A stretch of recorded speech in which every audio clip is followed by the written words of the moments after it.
When you're preparing to hand over the information that you want, to be able to pass across to somebody else whilst you're on annual leave, we've got a checklist here, and it's the annual leave handover checklist. Now, it's been recently updated, and all of the details are sitting inside of here of the Trello. So these are the points. You can actually create this as a handover checklist if you wanted to, and you can just mark them off as you go through. So you could do that electronically. So just duplicate this and you can pop through there. Otherwise, we've got the PDF sitting here. So what I'm going to do now is going to run through the PDF, and we can explain this and how it works really well when you actually, it's not so much, and it's all editable, so you can either type this in through to here, tick this boxes, or you can just print it out and tick it off, sign as you go through. Okay, so for example, let's just say I'm going on annual leave for 2 weeks, and this is really designed either for a temp, so a temporary agency staff was to come through, or a relief staff was to come into your portfolio, or even just for the rest of the team to be able to manage the activities whilst you're gone. Okay, so write the out of office phone message in accordance with the company policy. The out of office phone message should be put on each night. This might be, for example, on a mobile, or it might actually be, and we've got here and change the voicemail and the message in through to here. But if you've got an out of office message on your direct line, you need to be able to put that through. Change the voicemail message. That's really important. You might want to say, I'm away on leave from these dates to these dates, but Sally's looking after the portfolio, and have that on your voicemail message. So there's a familiar voicemail, there's a familiar voice at the end of those calls, particularly for landlords. Process any owner deduction forms before you leave. That's really important. So if there is any that need to be done, you do them. If not, then you would leave some notes inside of here. And again, we're writing notes inside of there. Firstly, I'll just go at the very top. You put your duration, your leave date, your return date, any of your passwords, so that the temp would actually hold this, work through this document as they go through. Clear out any active emails, anything that hasn't been attended to, maybe flag it and address it for the next staff member to address. So this is just really the handover checklist rather than this is with the temp. Set up the task for the leasing consultant to follow up during the leave. So we'll go through the leasing consultant's activities in a second, but set the tasks up. So you might actually have received some notice to vacates, and you need to be able to and then forward plan some of these activities, or you might have a couple of the condition reports that need to be done, or a vacate, those sorts of things. All mail hasn't been opened and processed, nothing to be left unattended. So if you are actually still getting mail, it might be invoices, they need to be processed. You need to get everything off your desk before you leave. Otherwise, the temp's not going to open up. And I'm using a temp mainly. The temp's not going to open up mail that's on the desk for you. So these are things. So what you'll find is that you'll leave and you'll come back 2 weeks later, and all the mail will still be sitting there because it's not part of their brief. But if that's what they're instructed to do, then go through and do that and tick these off. And you might have some of your own points that you might want to write underneath here, but the main things you want to get through. So ensure all the bills that are awaiting approval have been approved and entered. Show the temp how to use the telephones. You'd be surprised the number of times that a temp will actually go in, they don't know how to forward a call, and every phone system's different. And I spend a lot of time in different offices, and I very rarely get shown how to use the call. Put somebody on hold, transfer them through to another department. What happens? Is there an overflow? Basically, this is an assumption that people know how to use them. So you might want to also have a little cheat sheet, particularly if you've got different departments sitting there. So go through, do that little training, clean the desk, make sure there's any notes and files or anything that needs to be put away. And if there's any activities that need to be done, so it might be, you might have a couple of physical files, and you might put sticky notes next to those, but put a note inside of here as well, which ones need to be addressed. Make sure that all the keys are put away, so there isn't any keys in your car, there's no keys if there's lock boxes, need to then communicate with those. And also what happens to the keys, the key procedure. So go through, if we're using a temp, go through with them and say, here's the key room, here's the key box, this is what we need to do. If we're taking a key, we need to log it somewhere, and then it needs to be returned back. So what is the procedures? So refer them through to the procedure for keys. Then you would meet with, as part of your handover, you would meet with the leasing consultant. So did the meeting take place? Yes, no, ticket, sign it, date it. And it's important that the leasing consultant has all the detailed list of what needs to be prepared for when you're on leave. So there needs to be really, and I'd suggest putting this into either Outlook or into a calendar of some way, rather than just taking down notes. But do it whilst you're there. So if someone needs to be doing photographs, if there's a vacate, if there's a 3-month inspection, if they do the inspections, if there's signs that need to go up, if there's the stickers need to go up, go through the whole process and explain to them what needs to be done during the handover. So an actual meeting needs to be logged, and it's really important that you've sat down with and done a real handover with the team. Don't just assume people are going to do things, because when you come back, you'll find all these things that weren't done. It's important that the senior managers met with the leasing consultant for a briefing. Yeah, that's okay. Temp should sit on the briefing if there is one, the consultant. So this is my suggestion would be that the temp does 1, maybe 2 days with you before you go on leave. Often what will happen is an agency will try and save some money, and they'll have a person finish up on a Friday and the temp starts on a Monday with no handover. This might be the only handover. You're better off doing an actual handover for 2 days. You'll find that more gets done, and you're going to get more value from the temp. Even though you've cost you 2 extra days, you're going to get more value. All the opens, so this is the opens. Review all current opens that have been scheduled. So if there's been opens, particularly for a temp, have notices been sent, the rent has been informed, are the keys available, where are the keys being stored, have they been entered into the calendar correctly, does the temp actually know what the rental amounts are, give a bit of a brief on each of the properties. If you've got 5 opens, or you've got 5 vacant properties, then go through and explain them, bring up the internet ads, go through and explain what the property is like, and next one underneath and through to here, access, move-in times. If it's a house, easy. If it's an apartment, are there restrictions? Is there owner's corporation? Give the temp as much information about all the properties that are available. You might even record some of these sessions on videos, little Loom videos like this, or a Snagit video, so that do a little video on each of the properties, so that the temp can actually come back and you don't want, if you're going away, the last thing you want to do is come back to actually then trying to fix up mistakes, and then any of the mistakes that occur, a lot of it has to do with the prior preparation or the planning that's not done. That the prices, if you've been speaking with the landlords about price, if it's advertised at $400 a week, has it been always $400? How long has it been on the market? All these sorts of things need to be done with the temp. Show the temp the OFI calendar and explain how the OFIs are recorded. So if you're away for a longer period of time, you might find that the temp has to book some OFIs for when you're returning, but they've booked them and sent out the notices. So you want to go through that process with the temp and explain to them what the process is for sending out notices, where the documents are, where the letters are, who the tenants are that need to be, which properties need to be opened, and then how they need to book them, because you don't want to come back to your first week and for opens to be not scheduled correctly. Okay, or you've got open scheduled at all sorts of different times that just aren't conducive to you being able to manage that. Internet listings, so go through the number of properties that are on the number of properties advertised in the portfolio, so go through those. Show the temp any of the rental listings are available, so it might be through say IRE, or you might have a printed document in the office that you print out each week from your system, Rex or Box and Dice, those sorts of things. Print those from your bulk uploader. Explain the temp process of who is responsible for the internet listings. So you don't make the assumption that the temp knows how to use the bulk uploaders. So go through, if they need to make a change, who do they go to?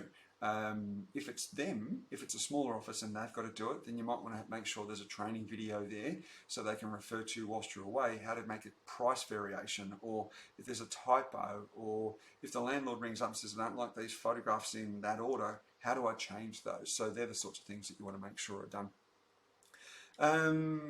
If the temp should be required to personally telephone every rental provider, every landlord that has a vacant property, and you want to basically forewarn the landlords that you're on leave and that it will be Sally that's going to be calling on the Mondays. You don't want to just leave and then Sally calls and the landlord says, who is this person? Why is somebody else ringing me? So again, it's about the preparation. This document will actually make the leave. So many staff go on leave and they come back and they say, I've got more work to do now than when I left. And it was a pain to go on leave. If you prepare beforehand to follow this checklist, it'll make it a lot easier for you. And explain the follow-ups when you actually do the opens, who needs to do the follow-up and how that's done. It might be done through IRE, but it also should be done by phone as well. Number of appointments already booked, so you're going to go through your calendar of all the ones that are booked, and then what do they need to cover? So what appointments does the temp need to cover? This is not opens now. We've moved across to appointments, so it might be a new listing. It might be a tradesperson you want to go and inspect their works. It might be a 3-month inspection. Those sorts of things. Whatever the appointments are, you might have booked someone to come in for something. What appointments are they, and a little bit of a brief around those. Give an overview of the temp, what needs to cover off on any of the appointments. Okay. How many inductions are booked? So this is new renter inductions, new tenancies. How many are booked? So you might have actually had some leases signed and you've got 3 tenants moving in the week that you're away. Okay, when are they coming in? And this is where the appointments that are inside of here as well. When are they coming in? And what needs to be done? How many renter inductions are booked in the calendar during the leave period? So you would put that in through to there, and I'd put the addresses. You know, I've got 4 properties that are booked and they're in the diary. And here's all the documents. They've either been signed, not signed. Where are they up to? Red book's been given, not being given. Keys done, condition reports. So give an overview. As I said, you want to be able to make the job so much easier that things get done whilst you're away. If you're paying a temp or paying for someone to come in and step into your portfolio, what you don't want them to do is just babysit the time and be there for the 8 hours a day and actually not be productive. So you want them to be working, and they're only going to do what they've been told to do. They're not going to make things up, or if they do, they're going to do it the way they think it should be done. So it's really important that you've actually gone through and given them an idea of where to find the processes and systems. If there's a Trello board, you're going through the Trello board, and they can identify quite easily what the process is. Rather than having to ring you or ask somebody else, everything should be documented. Explain to the temp how to book an induction in the diary. Yep, that's all good. Okay, arrears. Number of properties, 3 days in arrears, go through those. If there's any problem properties, go through those.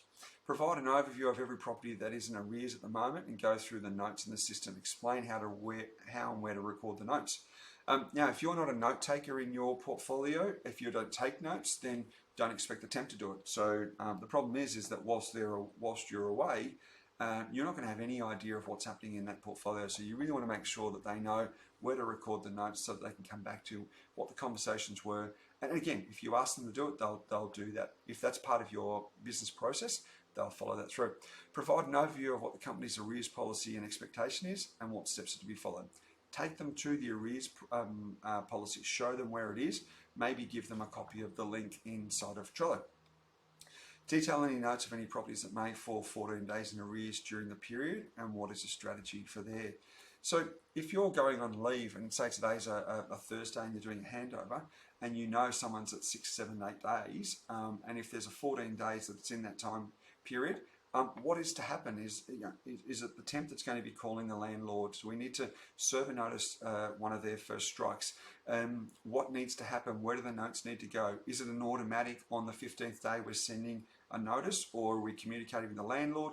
What is the process? You need to come up with a strategy. Don't just assume that the tenant's going to pay rent, and you should do all that you can to make sure the tenant's paid rent prior to. Explain to the tenant the policy of calling every rental provider with feedback from opens. Oh, I don't know why that's still sitting in there. I need to fix that one. Okay. Show the temp where to record and call log communications for arrears inside of there. That's okay. Show the temp how to use SMS for arrears. That's okay. Need to do that. That might be just straight through the through your property trust system, property me, property tree, and what you're doing and what are the templates you need to go through and show them where to find that and how it's done. Okay, notice to vacate. How many notice to vacates were received? Yet to be processed. So if you've got one on your desk and it hasn't been processed yet, then need to go through that. Explain to the temp what they need to do for the notice to vacate and what is to happen, doing a pre-vacate inspection, those sorts of things. Explain to the temp the process to follow when they do receive a notice to vacate during your period. So sales appraisal, market assessment, maintenance, advertising, current authorities, disclosure statements, rental minimum standards, all that sort of stuff. So we need to explain to them what the process is. Okay.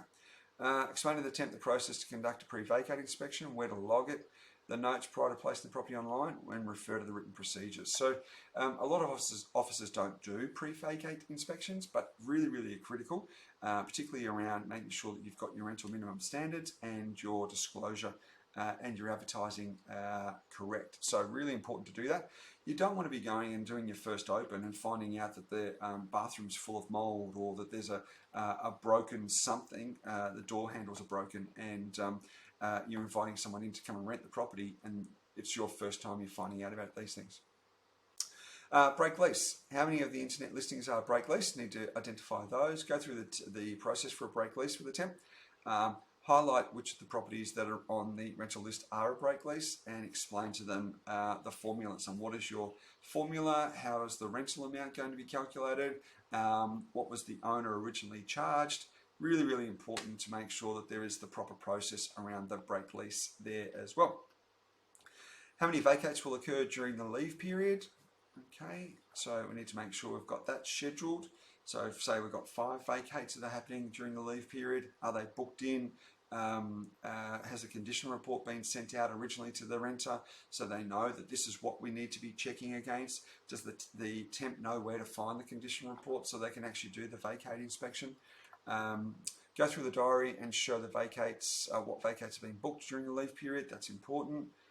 Review any of the renters moving in during the leave period to a property that is vacating. Go through that. Explain which trades will require access, which dates, and whether the RRP approval has been granted.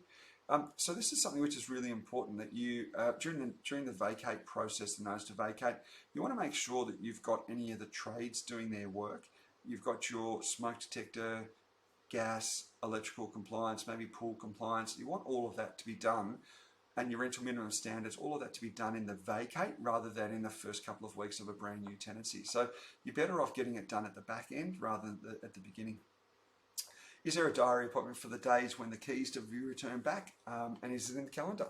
So as part of the vacate process, if you have a look through the Trello board, part of the vacate process is that when you receive a notice to vacate, you should automatically put the diary appointment into the calendar, include reception, include whoever else is required, leasing, BDMs, whatever it may be, include them into the diary, put it in at 6, maybe 7 o'clock in the morning, and then as you get closer to the day, you can then move that around and actually know what time the tenant's coming through once you've confirmed it. But put it in 28 days beforehand so that you've got an expectation that the keys are coming back. So rather than, because you also should have the key register there as well. Okay, vacant properties. How many properties are vacant at the moment, and go through those. What's the strategy to get them leased? So really important. Discuss any possible strategies for rent reductions during the leave period. Has there been conversations with the owner about this? Who's going to make the call?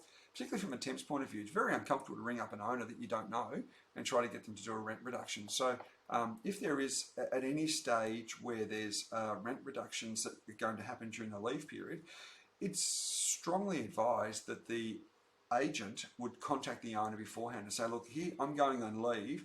If we don't get someone coming through that's going to make an offer on the property at this point and we can't secure a tenant, then we're probably going to have to reduce the rent, and seller is going to ring up on this day and go through that rental discussion with you. How many properties have been vacant for 14 days or greater? Highlight any potential risks. Because what you don't want to have is that because there's been a lack of communication or it's come through from a temp, you don't want their owner then to feel as though that they haven't been loved during that vacate process or vacant process. So then they just go and transfer the management. So you might find that you've come back from your holidays with 2 transfer or 3 transfer of managements on your desk, only because you haven't really prepared for it overly well. Lease renewals. How many lease renewals are scheduled to be actioned during the leave period? So you should be able to pull the reports up in Property Me, Tree, Console, whatever it may be, and go through those. And then you're going to go back and say, here's the procedure that you need to follow. Then what you need to do is you need to find the lease renewal report and go back through and show the temp this is where to find that report, and explain to them what needs to be done.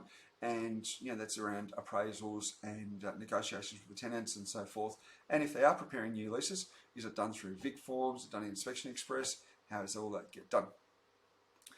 Periodic routines, periodics and 3-month inspections. How many inspections are being booked, and are they booked in the calendar whilst you're on leave? And if you're on leave for a little while, does the temp need to then book them for you at a later stage? So they're sending out letters, and how do they do that? So they need to find out the report, explain to the temp where to find the report. So you might even bring it up and actually put it onto the desktop. You might give them access to that, or put it into an email where there's a link here and say, here is the ones that you need to be focused on, or a video, training video. Refer to the diary appointments for any routines that have been booked and renters notified during the period. So what I'd want to see is that there's a diary for the appointment, and inside of the notes you've actually got, yes, I've actually communicated to the tenant, here's a copy of the letter, it's between this day, this time and this time that we're going to be doing the routine, and it's already been confirmed, or it needs to be confirmed. Then explain to the temp that they need to probably just send a message to the renters the day before or on the day. Provide a demonstration to the temp on which letter needs to be sent to the rental provider to invite them to the routines. And again, what you want to make sure is that if you are doing rental routines during the leave period and you've invited the landlord, the rental provider, that they don't get there and the temp says, hi, I'm here, and the property manager's on leave and the landlords didn't know. So again, there's nothing wrong with taking holidays. What there is actually taking holidays and not informing people that, and then they get surprised thinking you're doing the job. So everyone needs to take a holiday, but you need to just be prepared and plan for it. Provide a demonstration which letter needs to be for the rental provider, that's all fine, and for the renter. So you'll be going through and doing an actual dummy run. And the checklist need to be included to the renter to say these are the things we're going to be looking for. Identify from the scheduled routines which of the properties that the temp needs to send out letters to renters for book routines whilst you're away. So you might find that there's half a dozen or a dozen properties that routines need to be booked. So explain to them how to do that. Is it all going to be on one day? Is it going to be geographic? Is it going to be split over 2 days, 2 separate mornings? And which letters need to be sent out, and where do they need to make the book the appointments? Problems. Okay, how many problem renters are there that need to be addressed? Pop those in through to there, and give a bit of a brief overview of who they are and what they are and what the problems are in there, yeah, and what the issues are. Okay, nervous rental providers. I love this one because whilst you're away, if there's any nervous rental providers, they're going to use this as an excuse to then look to transfer the management. So if they're nervous, they're not getting communication, and Sally doesn't know what she's talking about because you haven't given her a good brief, and then she picks up the phone and starts speaking to the landlord. The landlord's going to say this agency doesn't know what they're doing, and transfer management. So if there are any, just flag it in the beginning. Flag the ones that are potential risks, ones that are a bit grumpy, the ones that like particular things. Remembering the temp's trying to do your job with all of your experience. Unless you give that experience and document it, they're not going to know.